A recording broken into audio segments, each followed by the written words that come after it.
पाटलिपुत्र, जिसे आज पटना के नाम से जाना जाता है, प्राचीन भारत के सबसे महत्वपूर्ण और शक्तिशाली नगरों में से एक था। इसका इतिहास अत्यंत गौरवशाली है और यह कई राजवंशों की राजधानी रहा है। स्थापना और प्रारंभिक काल। पाटलिपुत्र की नींव मगध के शासक अजातशत्रु ने 490 ईसा पूर्व में गंगा नदी के तट पर इस छोटे से किले के रूप में रखी थी, जिसे पाटलिग्राम कहा जाता था।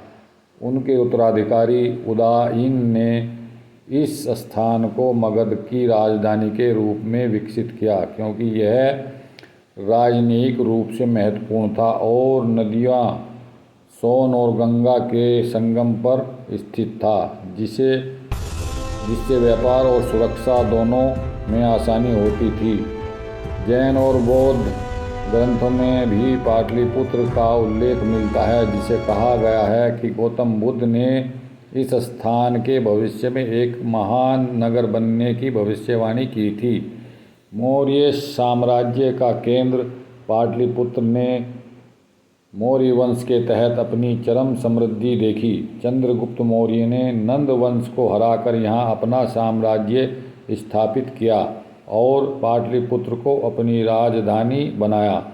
यूनानी राजदूत मेगास्थनीज ने अपनी पुस्तक इंडिका में इस शहर का विस्तृत वर्णन किया है। उन्होंने इसे पलिबोथ्रा कहा और बताया कि यह 9 मील लंबा और 1.75 मील चौड़ा था।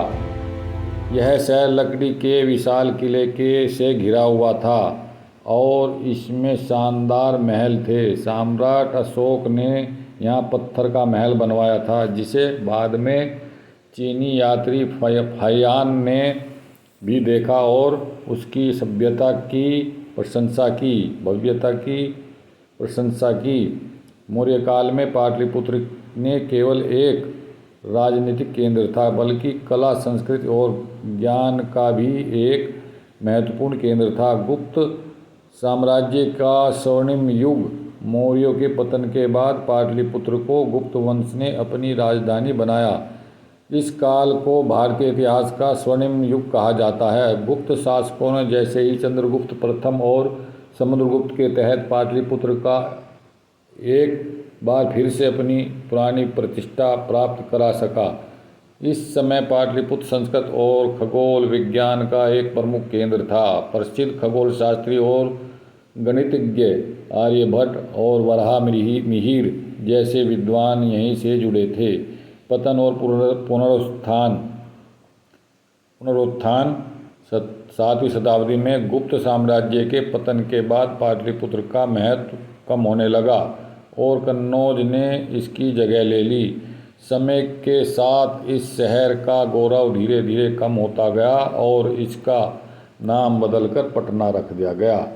आज का पटना शहर उसी प्राचीन पाटलिपुत्र के खंडरों पर बसा है। पुरातत्वविदों ने यहाँ खुदाई में मौर्य काल के महल और अन्य महत्वपूर्ण अवशेष पाए हैं, जो इस शहर के गौरवशाली इतिहास को दर्शाते हैं। इस तरह पाटलिपुत्र ने लगभग 2000 वर्षों तक भारतीय उपमहाद्वीप के राजनीतिक, आर्थिक और सांस्कृतिक केंद्र के रूप में कार्य किया। भारत माता की जय। वंदे मातरम। वीडियो को ज़्यादा से ज़्यादा लाइक और कमेंट करें। धन्यवाद।